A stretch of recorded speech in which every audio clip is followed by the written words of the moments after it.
एक बार एक राजा बहुत ही उदास थे। महल में जब रात को राजा रानी के पास पहुंचे तो रानी ने राजा से कहा कि काफी दिनों से आप खुश नजर नहीं आ रहे हैं। आपकी उदासी का कारण क्या है? आपके चेहरे से हमेशा निराशा झलकती रहती है। इस तरह आपको परेशान देखकर मुझे तनिक भी अच्छा नहीं लगता। रानी की बात सुनकर राजा बोले, मैं तुमसे क्या बतलाऊं? मेरे राज्य के सभी कर्मचारी निकम्मे और आलसी हो गए हैं, जिसके चलते मेरा अमीर साम्राज्य भी गरीबी की तरफ बढ़ रहा है। मैं कर्मचारियों के और मजदूरों के निकम्मेपन से परेशान हो गया हूं। राजा की बात सुनकर रानी बोली, कोई बात नहीं, ईश्वर पर भरोसा रखिए, सब ठीक हो जाएगा। अगर ठीक नहीं हुआ तो एक एक करके धीरे धीरे सभी कर्मचारियों और मजदूरों को हटाकर धीरे धीरे नए कर्मचारी और मजदूर राज्य में बहाल कर लेंगे। अब आप चिंता करना छोड़ दीजिए।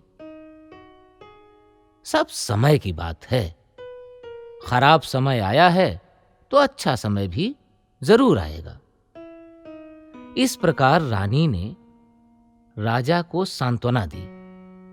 राजा भी कुछ समय के लिए चिंता मुक्त होकर सो गए।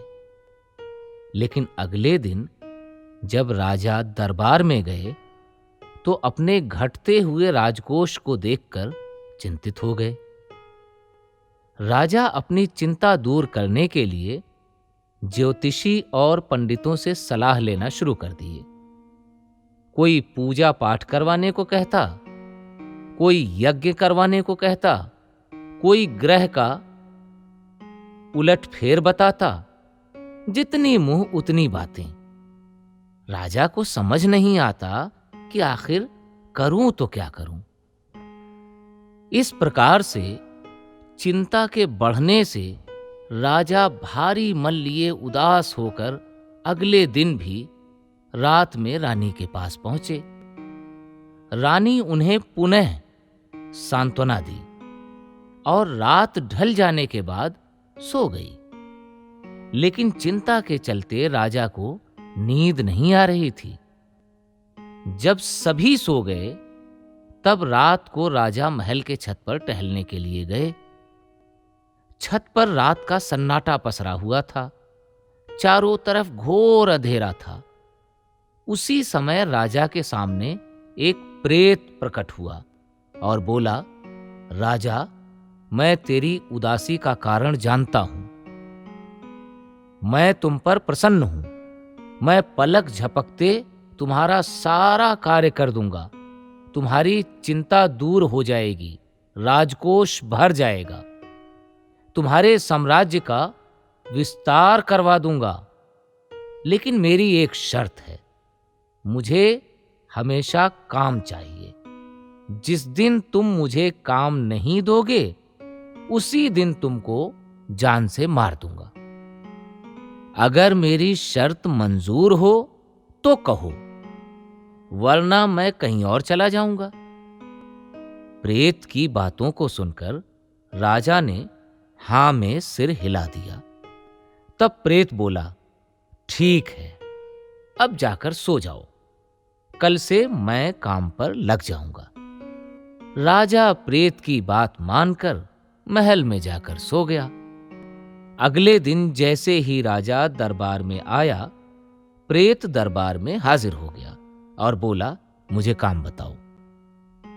राजा ने कहा, मेरे जितने भी टैक्स जनता पर बकाया हैं, सबको लेकर आओ। राजा ने बकाये की लिस्ट प्रेत के हाथ में थमा दी। प्रेत पैसा वसूल करने गया। प्रेत के डर से सभी ने पैसे दे दिए, जिससे राजकोष बढ़ गया।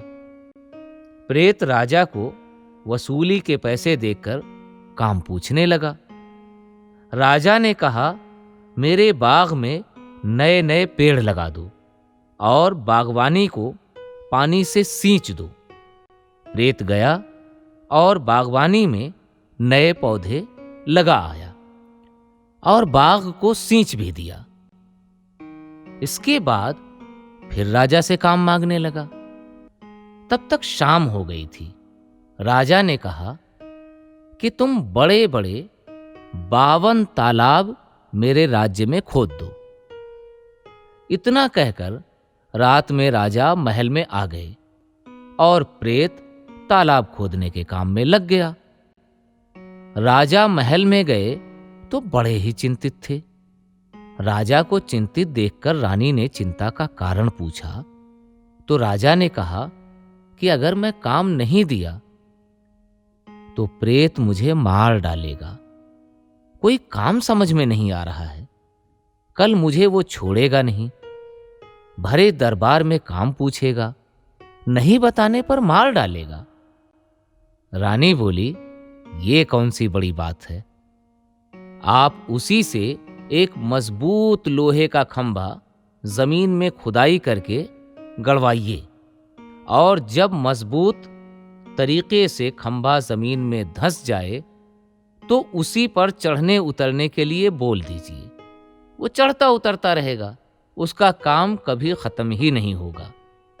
जब काम पड़ेगा तो उसे रुकवा कर काम पर लगा दीजिएगा।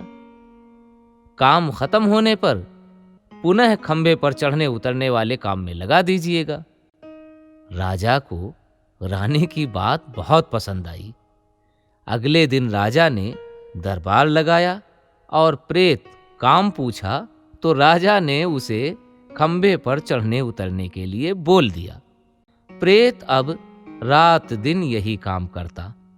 इस प्रकार उसका काम कभी खत्म होता ही नहीं था।